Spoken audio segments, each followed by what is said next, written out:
Welcome to the Four Piece Podcast. I am your host, Trunnis Goggins II.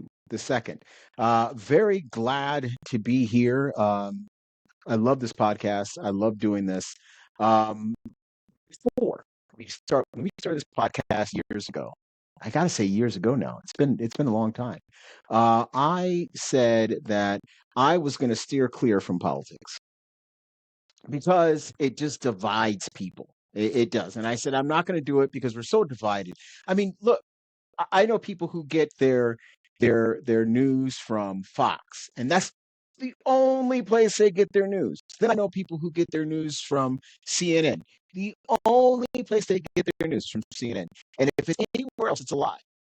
Okay, and that's how people are. And I'm saying it for both. If it's not this, if it's not that, it's a lie. They're not going to go. I get my news from literally every friggin' where. I get it from, and again, they're very valuable sources. I get it from CBC, Canadian Broadcasting. I get it from NBC, CTV. I get it from ABC, NBC, CBS, Fox, CNN. I also get it from ABC Australia. I get it from anywhere and everywhere that I can get news. I get it because what I do is I listen for the spin. Okay, everybody's going to spin. I love, and I will say this, and I watch this religiously. I think my favorite morning show is Fox and Friends. I love Brian Kilmeade. He is hilarious. He's thorough in what he does. He's a history buff like me. He's a sports fan, and he's also. I don't think he takes himself way too serious.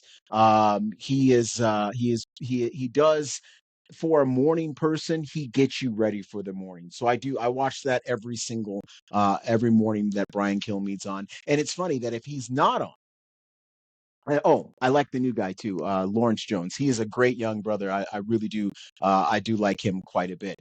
But um, sometimes when he's not on, I won't watch it as much or whatever. I do watch in the morning. I watch my local affiliates here in the Asheville North. In Asheville, only has one television station, so I usually get my stuff from Greenville, and I watch the Greenville shows, local shows as well.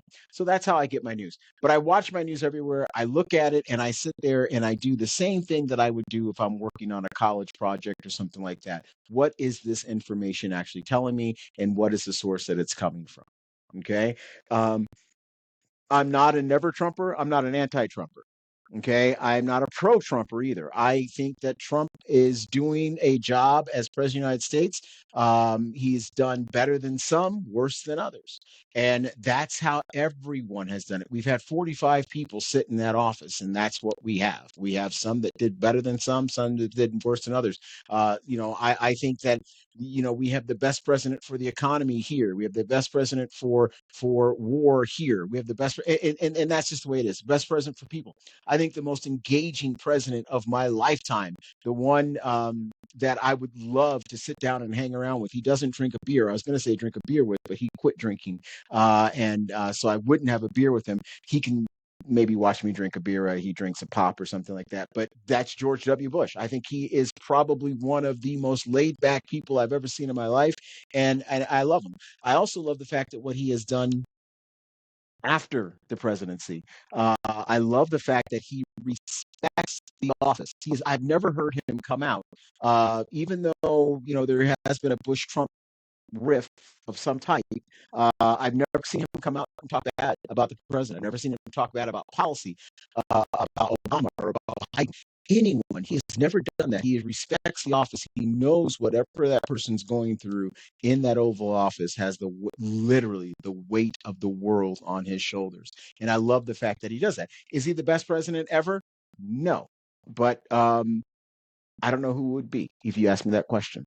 There you go. I just don't know. I'd have to really study it. And I read a lot about presidents. If you've already known and watched this thing, I talk highly of presidents and their life stories because they are all very unique, extraordinary individuals. Every single one of them are you extraordinary individuals to get to that office.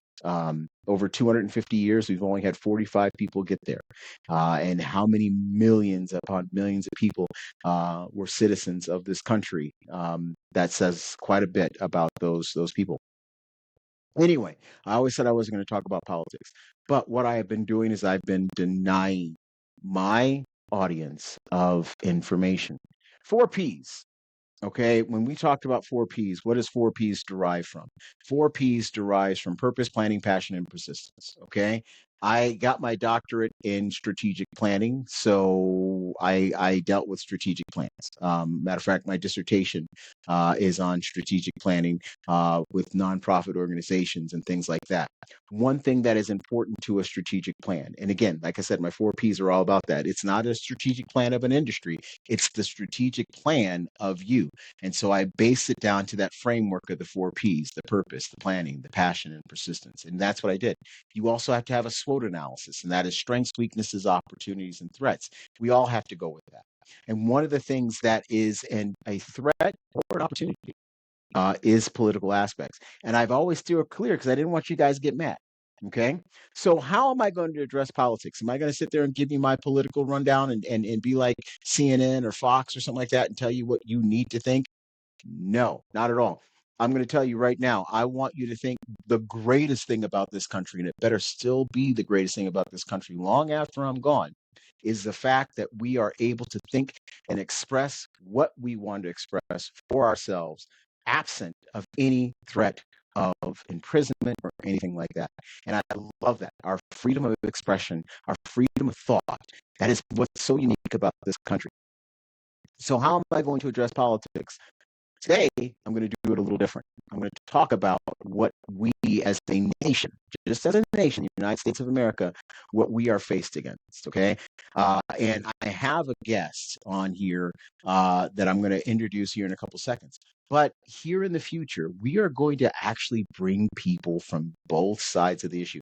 I'm not going to get involved in the conversation. I'm going to start the conversation, and I'm going to ask questions that need to be asked. I'm not going to give any side a forum to sit there and throw their propaganda and throw their thoughts on us and just and just use it as a truth.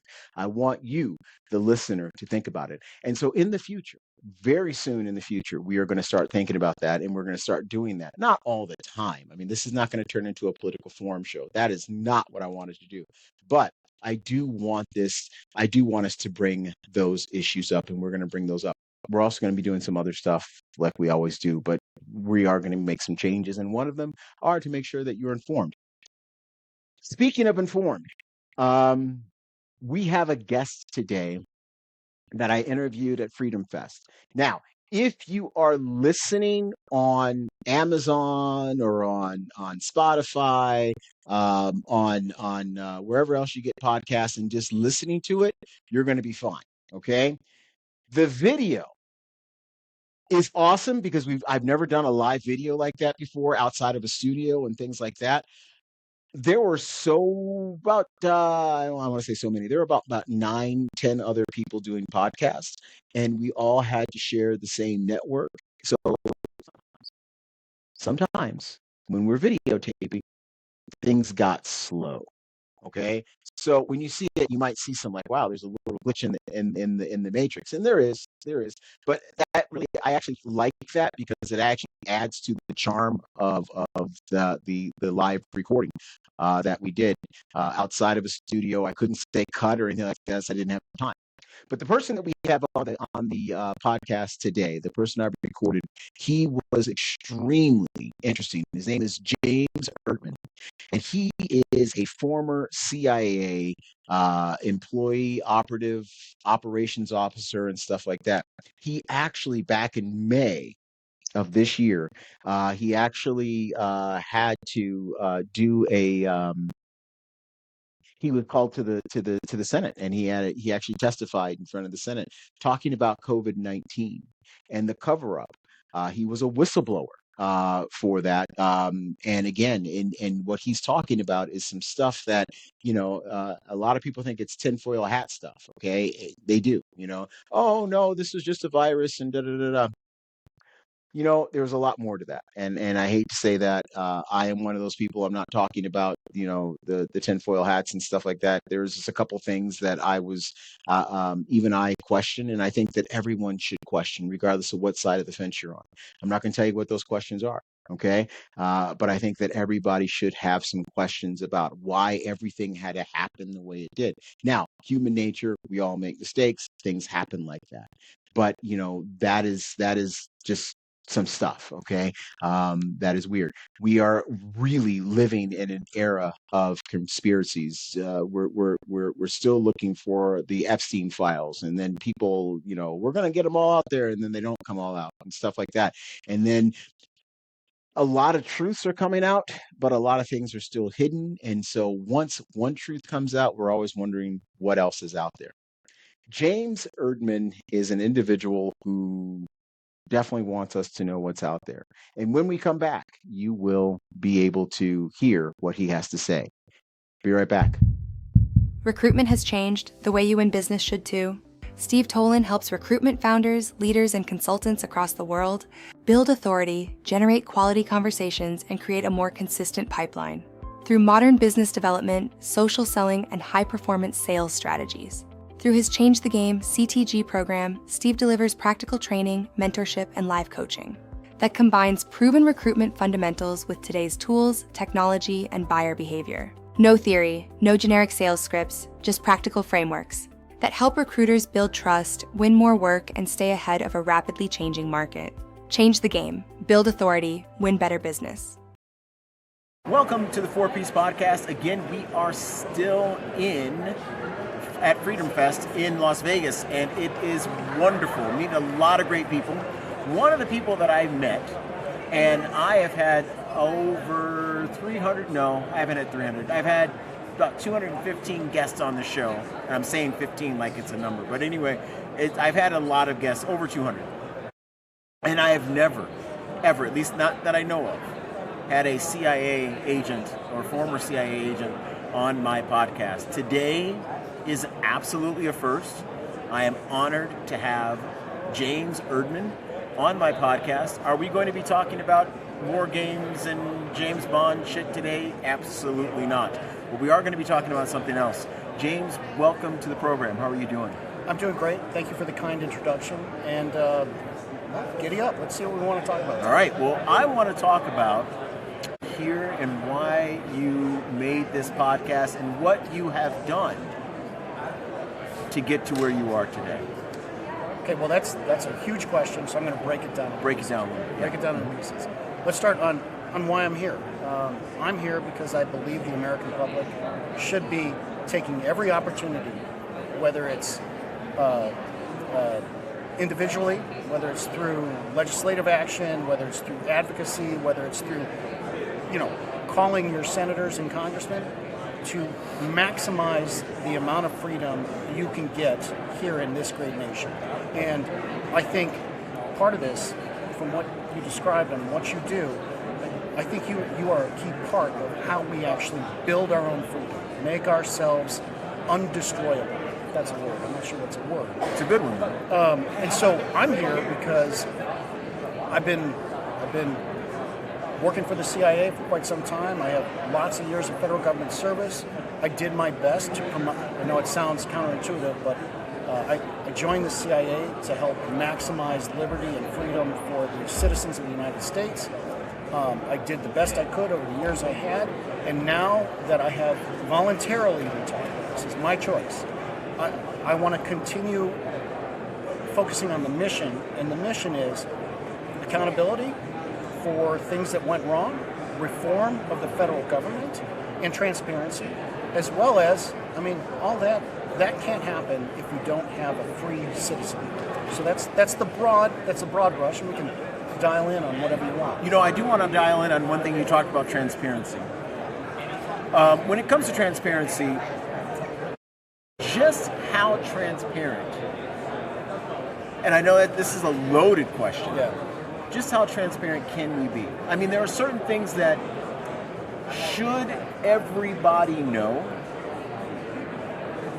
and there's something, you see where I'm coming from? I see exactly where you're going. Okay. So you're asking somebody from the intelligence community, how much transparency should we have to maximize freedom for citizenry, but still protect maybe the secrets that need to be protected? And it's a perfect question and a great segue into why I co-founded an organization called Feds for Freedom. And we co-founded that organization in response to the Biden administration's vaccine mandates. We fought, we won. We got a nationwide injunction that shut down the vaccine mandate for all staff federal government employees, which may have potentially helped 400,000 employees. Wow. Fast forward, I continued in government service. I ended up my last year working on a joint duty assignment with the Directors Initiatives Group, which fell under former director Tulsi Gabbard, and she was helping to end weaponization in the federal government and run investigations into issues that were of importance to the American people. And many of these, almost all of the work we did, we were conducting on behalf of this administration and Director Gabbard was the result of executive orders and requirements that came down. A key piece to that was transparency. So, for example, there was JFK files that there have now been the largest release of JFK files. Do we need the rest of them released? Yes. There's a lot of discussion about MK Ultra files. I'm sincerely hopeful that those files also get released. This issue is decades old. Now we can talk a little bit about some of the other things that were released from Gabbard's crew and the work done by the crew, but released by Director Gabbard. And there was still resistance to some of the transparency efforts that Director Gabbard spearheaded, and she fought to the very last day. Even on her last day, she managed to get many vitally important COVID origins documents out the door. Yes. For me personally, I can't thank her enough for showing that she was willing to fight literally to the last minute she was in the office, because there was resistance from within the IC. And again, there's the COVID Act of 2023. I'm going to use that as an example because it's closest to me, and partly because I was the individual that sat in front of Senator Rand Paul's committee on May 13th and discussed the COVID cover-up and how Fauci's involvement, what happened. We cannot heal as a nation for what occurred during COVID until those files are all released. There are thousands and thousands of files in my opinion, I think should be released to the public. And there's a balance there. I'm using COVID as an example. There is a balance there. That balance is what are there sources and methods that will be compromised? Are there life and limb issues that may or may not be compromised? I believe that Director Gabbard was very thoughtful in how she conducted declassification, and I think that there's always reasons why, not always, there are good reasons to withhold documents from the public, and it has to do with, is it going to impact national security? In my opinion, as someone who's an intelligence officer, was recently retired, a recently retired intelligence officer. Over the years, the excuse for national security seems much more prevalent when maybe you could take a second look at some of these documents, see what else could be released. And it's vitally important because I think distrust, not just of the IC, but the whole federal government, is at an all-time high right now. And I'm politically homeless at this point. And I would say I lean conservative. There's some libertarian issues I think are important. I never could be described as a libertarian, certainly not working for the CIA.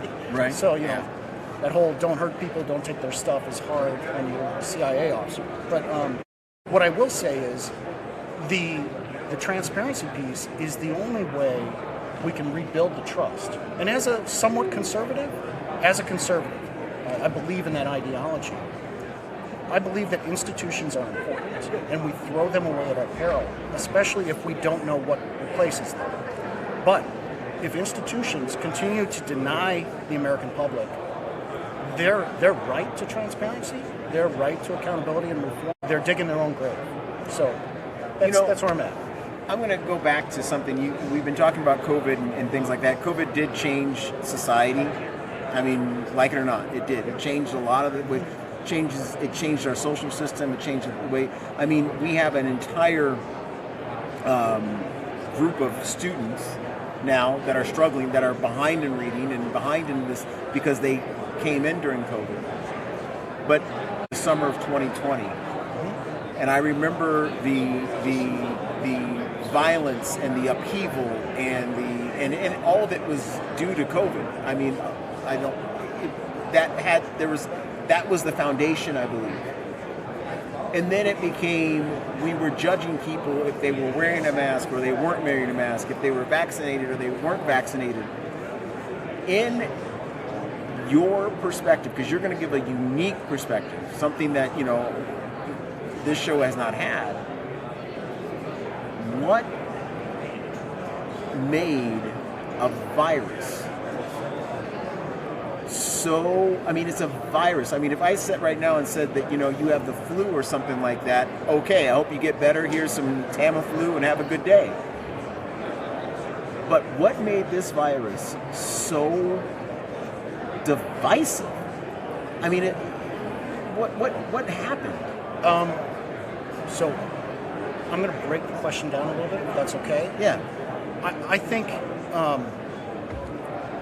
the coordination that occurred across the federal government and, frankly, across other friendly governments overseas on the messaging and the news blackouts in some arenas and the deplatforming, the censorship that was going on through the Global Engagement Center at the State Department, through CISA over at DHS. When you start taking a look at that coordinated effort, you have to start asking yourself, is this part of the... Because, and as someone who understands how a psychological operation works, as far as I could tell in 2020, I was looking at it saying, this sure looks like a psychological operation. This amount of fear is not warranted, especially when you look at the data, if you look at the infection fatality rate and all of this stuff that happened during COVID.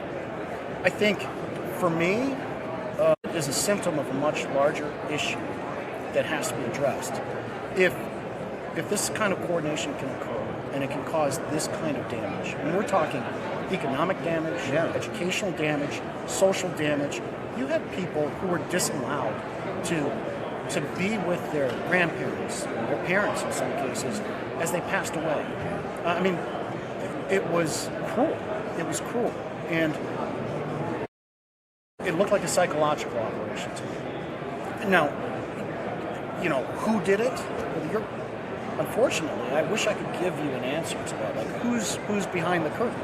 That's the $60 million question. How 60 billion? How much did we waste on COVID? I don't know. Trillions? I don't know that answer. What I do know is COVID was a symptom. It has not been fully addressed. There has been no reform in place to stop it from happening again. And so we must be, as a citizenry, vigilant. And I'm afraid I started talking, now I want to make sure I'm answering your question. No, you're answering the question, yeah. So, okay, it was a psyop, it's a symptom. I always, what are the solutions when I'm a solutions guy? As an operations officer, you're never looking for the perfect answer. You're looking for, how do I get the best answer I can get with the data I have in ambiguous situations that we don't know all the data.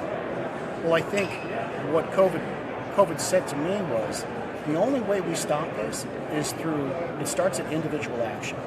And things like this podcast, what you're doing, Unscrewed, giving solutions that, not everybody's going to accept every solution, but we need a decentralized solution-making machine where everyone says, I've got an idea, I think this might work, how do we implement it? I think there was individual action that occurred, and for Feds for Freedom, for example. Right. I had never, in my entire career, had a complaint made against me, nor had I ever made a complaint.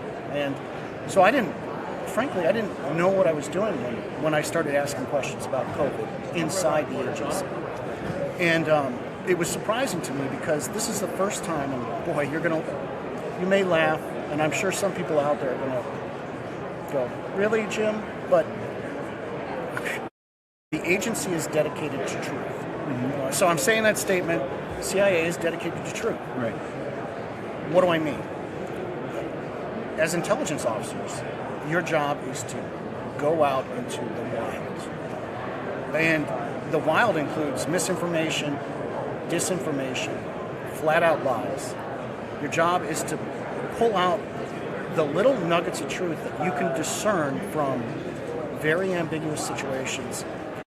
Once you collect that raw intelligence, you give it to analysts to provide finished intelligence for policymakers and the executive branch to go ahead and help them make wise decisions for the people who put them in office. And so by extension, our job is to ensure that people who put these people in office are getting truth from us, the CIA, and the intelligence community. So I mean that sincerely, and I know people are like, okay, Jim, we've seen the IC. I think 99% of the people who joined the CIA, they 100% believe that that's what they were put on this earth to do. So when we're talking about how do we get this kind of change, well, the first time ever in the agency, an agency whose job is to take in information and help produce truth, we were shut down. Like, I'd never seen this kind of internal censorship of opinion and ideas.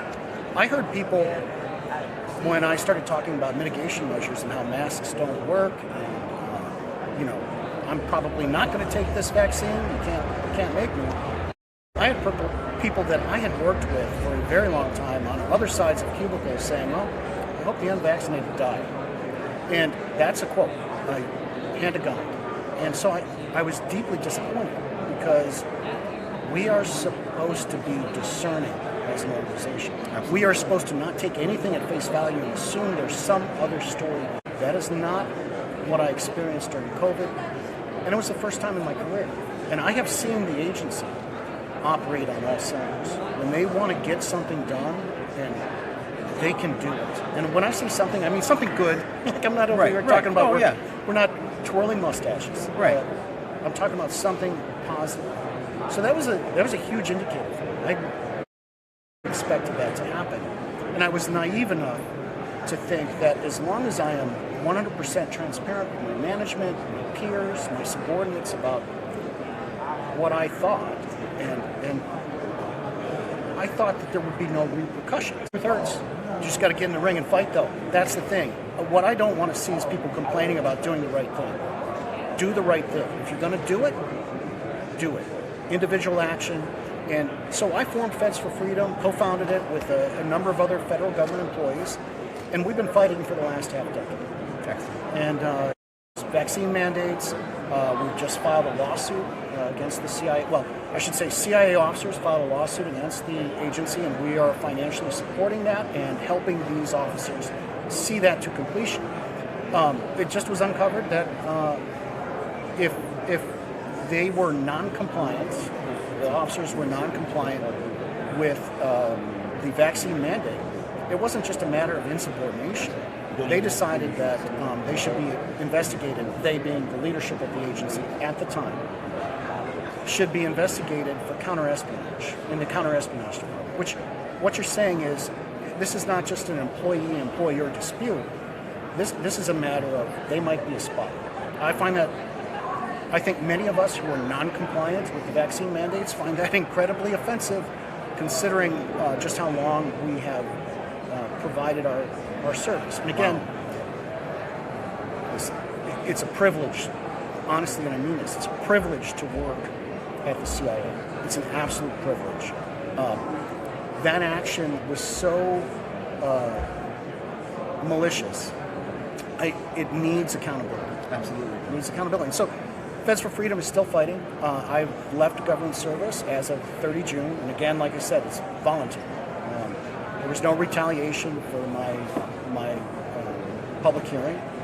And I want to stay mission focused, and I think the American public want the kind of transparency, for example, that Director Gabbard was pursuing, and something I hope Acting Director Pulte, who took over for Gabbard temporarily, continues to push. I think that there's going to be forces, and I know, having worked on the inside, there's going to be forces working against the kind of radical transparency this administration promised. And for sure, I can say Tulsi Gabbard delivered. Yes, she did. She did. She absolutely did. And I will say this: number one, I will like to say this on the podcast that I hope her husband recovers from his malady right now, and hope everything goes okay with that. And I have to honor her as a wife and as a person to do what she's doing for that. I also like her as a person because she's no nonsense. She is. She really is. If we're going to talk about Director Gabbard, former Director Gabbard, let me just say a couple things. First of all, I find it sickening the people that get on social media and make claims that she's politicizing her husband's sickness. That was real. Please shut up. Exactly. Shut up. Second of all, she delivered. And she was, in my opinion, in this administration, she is uniquely qualified to be someone who promotes transparency and reform. Oh, yeah. Let me explain why. She was not part of the government during the whole COVID debacle. She has none of the baggage associated with making, with pretty much everybody made poor decisions within our political establishment, left and right, and our bureaucracy. She is not to blame for any of that mess. Second of all, if we're talking about the January 6th mess and the election-related issues, she again was not part of the political establishment at that time. She was an outsider. Her own party disenfranchised her. She is somebody who has learned to live with very few friends. Yes. And it's only made her tougher and stronger. So I want to give credit where credit is due on that. And if you want to pound for pound, go toe to toe with all the people who have been put in a position and told go make reform, I'm sorry, I don't see the same thing coming out from current CIA Director Radcliffe or Deputy Director Ellis. I don't see it from the rest of the IC. President Trump said go do, and she did. And she did it while she's busy handling oversight for some very large, very powerful organizations. Absolutely. So for me, I'm a data guy, and the data I have, she pound for pound did her job. She did it nobly, and she, on a personal note, she displayed something I found. It was a leadership quality that you get in the military. So she was in my opinion, her leadership style was very military. And when you're dealing with 800 pounds like the FBI and CIA, you damn well better have a spine, and you damn well better have some military leadership. Thank you for everything you're doing. I really do appreciate it. Thank you for being on this podcast. Thank you for giving us a different insight of everything that we always argue about. We still argue about this, as the civilians and stuff like that. Even though I'm a veteran, I'm a civilian. But it's great to hear it from that angle, and it's great to hear it from somebody who was there and who actually was a part of this operation. Thank you for fighting. Thank you for, again, it's Feds for Freedom, correct? FedsForFreedom.org. Help us with our lawsuits. We are still, I appreciate that. Mm-hmm. Thank you for letting me put one last plug in here. Absolutely. We filed 17 class action EEOs.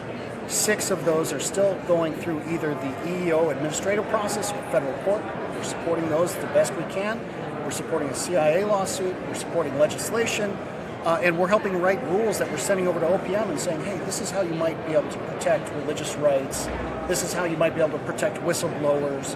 And so thank you. I'll come back anytime you need me. Thank you very much. Thank you very much. Thank you for fighting for our freedom. I appreciate it. My pleasure. All right. We'll be right back right after this. Purpose gives your life direction. Planning turns that direction into action. Passion gives your mission energy. Persistence keeps you moving when the road gets hard.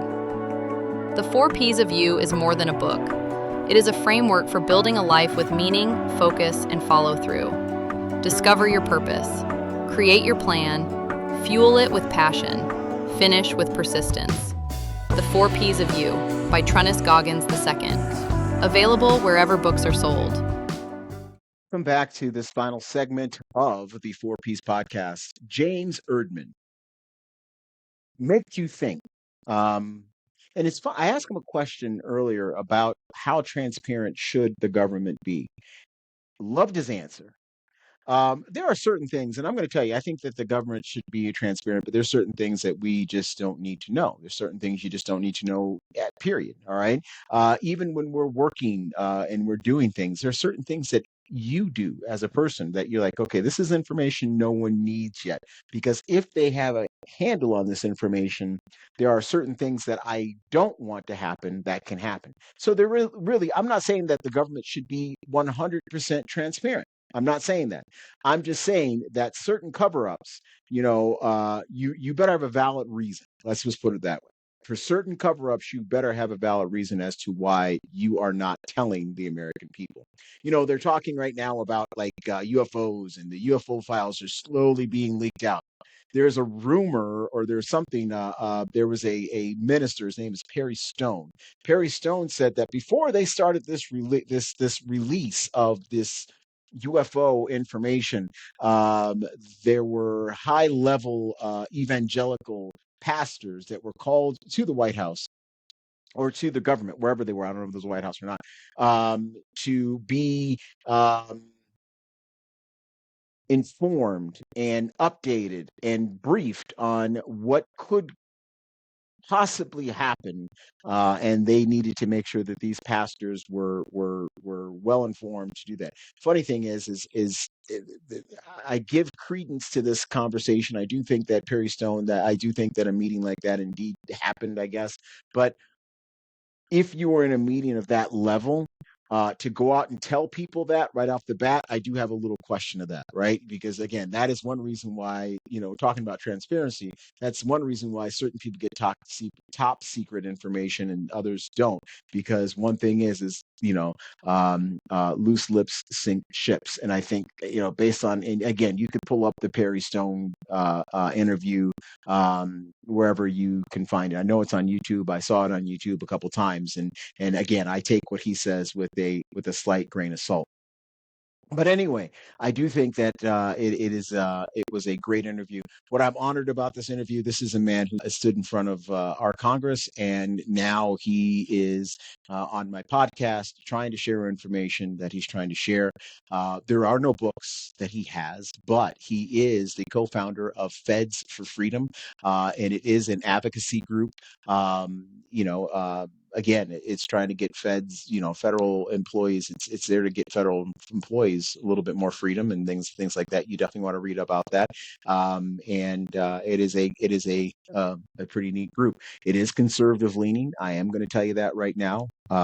It is a conservative leaning group. So, just be warned. Okay, that I know I have a lot of people who are liberal who listen to this program, and I'm glad they listen to this program. Again, I want this podcast to be a place where you become a whole person, a better person.